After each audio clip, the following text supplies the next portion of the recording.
हा बॉक्स आहे. ह्या बॉक्समध्ये बरेच गिफ्ट आहेत छोटे छोटे. तर हे आता आता हे असं एवढं सांगायचं म्हणजे असं कसं, आता कुणीतरी आता ऑनलाईन वगैरे लेक्चर बघत असतील त्यांना वाटेल काय चाललंय व्हॅलेंटाईन्स डेचं वगैरे असं. तर व्हॅलेंटाईन्स डे नाहीये, आपण काही सेलिब्रेट पण करत नाही. आपलं असं कसं आपण पुणेरी माणूस मित्र गावाकडचा, आम्हाला व्हॅलेंटाईन बिलेंटाईन असं काही कळत पण नाही. इथं आल्यानंतर स्टुडंट्सनीच मला सांगितलं सर असं व्हॅलेंटाईन डे वगैरे काहीतरी असतं, आहे की नाही. मला तर अगोदर माहिती नव्हतं बरं का, पण आता एक थोडंसं लक्षात राहावं टॉपिक म्हणून ते केलेलं आहे. बाकी दुसरा काहीही पर्पज नाही. घरी पॅरेंट्स बिरेंट्सला दाखवू नका सर असं काही शिकवतात म्हणून. तर हे थोडस तुम्हाला मॅथ्स काय आहे ते कळावं म्हणून सांगितलंय. डिअर लो, answer this first and open the box. You have received a beautiful package gift box from your girlfriend. आता मी केली म्हणून मी गर्लफ्रेंड म्हणले. तुमच्या बॉयफ्रेंड कडनं तुम्हाला बॉक्स मिळालेला असेल, पण तुमच्या बॉयफ्रेंडने तुम्हाला सांगितलं की बॉक्स ओपन करायच्या आधी या क्वेश्चनचा आन्सर दे. The outer gift box is a perfect cube with a side length of 10 centimeter. Inside the box is packed tightly with smaller individual boxes. त्या बॉक्समध्ये परत बॉक्सेस आहेत. आणि त्या बॉक्समध्ये परत गॅप वगैरे नाहीये किंवा त्याच्यावरती रॅप वगैरे केलेलं नाहीये. फक्त त्याची रॅपिंग आहे ते बाहेरच्याच बॉक्सला आहे. Tightly with smaller individual boxes of sugar cubes, each of which is also a cube with a side length of 2 centimeter. म्हणजे बाहेरचा जो बॉक्स आहे तो 10 सेंटीमीटरचा आहे, म्हणजे त्याची एक साईड 10 सेंटीमीटरचा आहे. त्याच्या आतमध्ये परत क्यूब्सच आहेत, तसेच बॉक्सेस आहेत. प्रत्येकाची साईड 2 सेंटीमीटर आहे. मग त्या गर्लफ्रेंडने काय विचारलं, assuming there is no wasted space और internal packaging material, how many individual sugar cube boxes आहेत, कारण बॉयफ्रेंडची जास्त काळजी वाटते, are content with the larger gift box. त्याच्यामध्ये किती आहेत ते सांगायचे. तर तुम्ही आता कन्सिडर करा, तुमच्या गर्लफ्रेंडनी बॉयफ्रेंडने तुम्हाला बॉक्स दिलाय आणि त्यांनी तुम्हाला असं विचारलं आणि तो म्हणलं जर याचं आन्सर बरोबर सांगितलं तरच तू खरं खरं प्रेम करतोस माझ्यावर, नाही तर नाही. तर चुकलं की संपलं. व्हॅलेंटाईनची वाट लागली. काय काढणार, कसं काढणार, किती शुगर क्यूब्स असतील त्याच्यात. बरं आता मला हे सांगा, हे जाऊ द्या, व्हॅलेंटाईन्स मधनं बाहेर या. मला हे सांगा, व्हॉल्यूम आणि सरफेस एरियामध्ये काय डिफरन्स. व्हॉल्यूम म्हणजे कॅपॅसिटी, बरोबर. म्हणजे बॉक्स दिलाय, त्या बॉक्समध्ये किती गोष्टी बसणार आहेत, त्या गोष्टीची साईज काय आहे, त्याच्यावरून आपल्याला सांगायचं. व्हॉल्यूम म्हणजे कॅपॅसिटी, बरोबर. आणि सरफेस एरिया कधी पण फ्लॅट एरियाचा काढतो. सरफेस आहे त्याचा एरिया काढतो ना आपण, तर सरफेस आपण फ्लॅट जर असेल तर त्याचा एरिया काढतो, बरोबर. म्हणजे आता सपोज ही माझ्या हाताची साईज आहे, याचा मला एरिया काढायचा, तर हा फ्लॅट सरफेस आहे, बरोबर आहे. सरफेस एरिया त्याच्यामध्ये व्हॉल्यूम म्हणजे काय, किती गोष्टी बसतील. फ्लॅट सरफेसचा एरिया काढतो आपण, म्हणजे या रूमची साईज किती आहे हे एरियावरनं कळणार आहे, बरोबर. इथं व्हॉल्यूम काढायचं म्हणजे किती गोष्टी त्याच्यामध्ये बसतील, बरोबर. आता याचा आन्सर करण्यासाठी तुम्हाला काही गोष्टी माहिती पाहिजे. त्यातली पहिली गोष्ट क्यूब आहे, असाच असतो क्युबिकल. त्या क्यूब मध्ये 6 साईड असतात. जर त्याला आपण फोल्ड केला, बॉक्स असतो त्या बॉक्सला फोल्ड केला तर एक फ्रंट साईड, एक बॅक साईड, एक ही साईड, एक बॉटम आणि एक अप. सगळं खोललं तर आपल्याला 6 साईड दिसतील, बरोबर. तर व्हॉल्यूम असतं त्याचं एक क्यूब. व्हॉल्यूम असतं एक क्यूब. ए ही काय आहे, ए त्याची साईड आहे. ए ही काय आहे, ही ए साईड. आणि ह्या सगळ्या साईड सेम असतील तर त्याला आपण क्यूब असं म्हणतो, आणि सेम नसतील तर त्याला क्यूबॉइड म्हणतो. म्हणजे रेक्टँग्युलर शेप आहे, एका बाजूला समोरच्या बाजूस म्हणजे वेगवेगळ्या क्यूबॉइड म्हणलं वेगवेगळ्या शेप आले. जर मी क्यूब म्हणत असेल तर प्रत्येक साईड सेम असणार आहे, म्हणजे बॉटम टॉप दोन्ही साईड फ्रंट बॅक सगळ्या, ठीक आहे. Volume measures the capacity, how much stuff a 3D object can hold.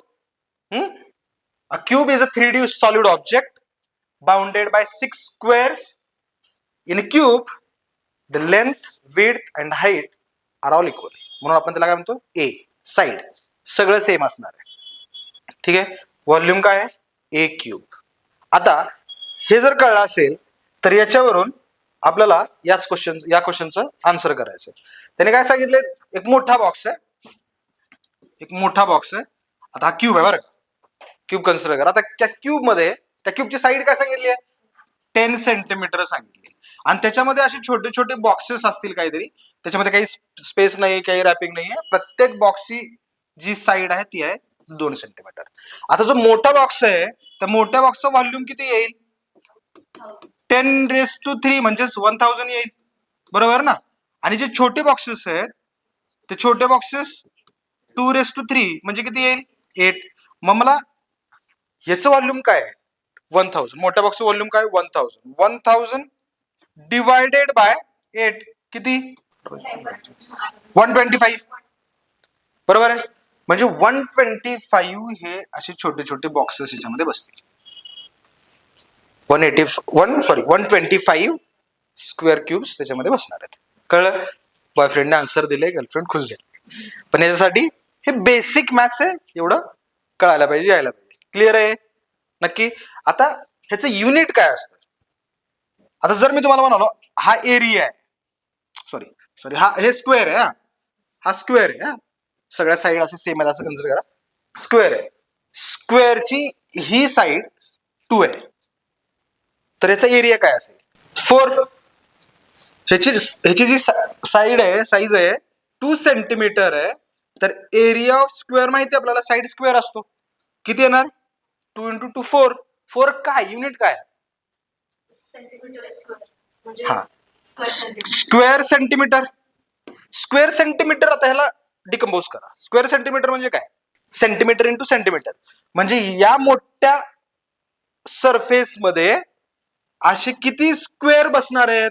तर प्रत्येक स्क्वेअर हा 1 सेंटीमीटर बाय 1 सेंटीमीटर आहे. आपण जेव्हा सरफेस एरिया काढतो ना, आणि तो surface area square metre, square centimetre, square feet, बरोबर ना, स्क्वेअरच असतं ना. म्हणजे किती युनिट स्क्वेअर त्या मोठ्या एरियामध्ये बसतील हे विचारलेलं असतं, म्हणजे ते स्क्वेअर सेंटीमीटर. आलं लक्षात?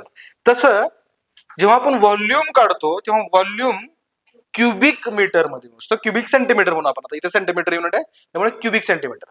म्हणजे एका मोठ्या क्यूब मध्ये किती छोटे छोटे युनिट साईजचे क्यूब्स म्हणजे 1, बरोबर, किती बसतील ते विचारलेलं असतं. कळतंय? 1 क्युबिक मतलब 125 क्युबिक मीटर. क्युबिक मीटर लिहिलं तरी चालतं किंवा मीटर क्यूब लिहिलं तरी चालतं. सीएम किंवा क्युबिक मीटर असं दिलेलं असेल. आता इथे सेंटीमीटर येणार, युनिट काय आपला? Cubic centimetre. सेंटीमीटर आहे ना आपलं दिलेलं युनिट, सेंटीमीटर मध्ये होतं, क्युबिक सेंटीमीटर लिहिणार आपण. कळलंय? नक्की. म्हणजे मोठ्या क्यूब मध्ये किती छोटे छोटे क्यूब बसणार आहेत, आणि प्रत्येक छोट्या छोट्या क्यूबची साईज किती असणार आहे? 1 मीटर असेल, सेंटीमीटर असेल, फीट असेल, जे काही दिलेले आहे ती युनिट. आलं लक्षात? कळलंय काय? हे एक झालं. ह्याच्यावरनं तुम्हाला लक्षात येईल क्यूब कसा काढायचा, म्हणजे व्हॉल्यूम कसा काढायचा क्यूबचा. दुसरा आहे सिलेंडर. सिलेंडर असं आपण बघितलं, आपली बॉटल सिलेंड्रिकल शेप मध्ये असते, फक्त वरती जर झाकण वगैरे असेल वेगळ्या ह्याच्यामधलं तर थोडंसं तिथं अजून वेगळे मॅथ्स तुम्हाला कॅल्क्युलेट करावं लागेल. ही एक बॉटल आहे, कन्सिडर करा. एक बेस आहे, एक टॉप आहे. हे बेस आणि टॉपचं काय? सर्कल आहे. बॉटलचं बेस सर्कल आहे. मग आता हा जर सर्कल म्हणलं तर ह्याला सेंटर आला, सेंटर म्हणलं की ह्याला रेडियस आला, बरोबर आहे. आणि हा जेवढा सर्कल आहे तेवढाच वरचा असणार आहे ना. पण यांनी मला काही फरक पडणार नाही व्हॉल्यूम मध्ये, बरोबर आहे की नाही. याच्या हाईटने फरक पडणार आहे ना. ही हाईट झाली, हा आर झाला. म्हणजे जर मला ह्याच्यामध्ये किती गोष्टी बसतात, किती पाणी बसतं हे जर काढायचं असेल तर हा सर्कलचा फॉर्म्युला काय? पाय आर स्क्वेअर, बरोबर. आणि ही हाईट h. तर हे व्हॉल्यूम ऑफ सिलेंडर. लक्षात राहील? म्हणजे किती गोष्टी बसणार आहेत आपल्याला, त्यासाठी हा फॉर्म्युला लक्षात ठेवायला लागणार आहे. क्लिअर आहे? ह्या दोनच गोष्टीवरती आजचं मेन्शुरेशन आपण बघणार आहोत, त्याच्यावरतीच प्रॉब्लेम्स असणार आहेत. हे जे काही फॉर्म्युलेशन दोनच फक्त फॉर्म्युले, एक ए क्यूब आणि दुसरा पाय आर स्क्वेअर h. ह्याच्यावरतीच आपल्याला आजचं सेशन घ्यायचंय. आधी ते लिहून घ्या. थांबूयात आपण.